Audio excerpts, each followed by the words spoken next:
talagang mahal na mahal ko. Ladies and gentlemen, Mr. Alden Richard!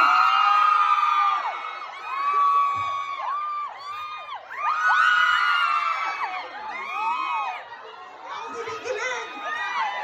MVP. Hello po, magandang tanghali po sa mga kababayan po natin na nandito ngayong tanghali. Una po sa lahat, syempre, gusto ko po magpasalamat sa opportunity na binigay sa akin ni Admin PY.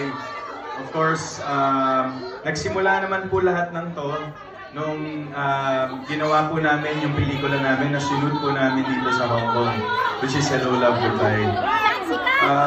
Kumbaga, parang mas, of course, aware naman po ako, hindi naman po lingid sa aking kaalaman kung ano yung mga ginagawang sakripisyo at paghihirap at para mabigyan ng magandang buhay yung mga pamilya nila sa Pilipinas na ginagawa ko ng mga kababayan nating OFWs.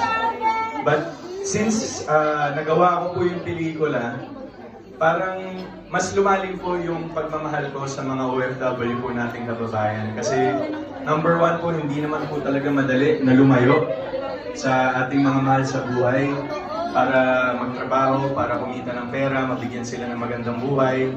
At hindi rin po biro na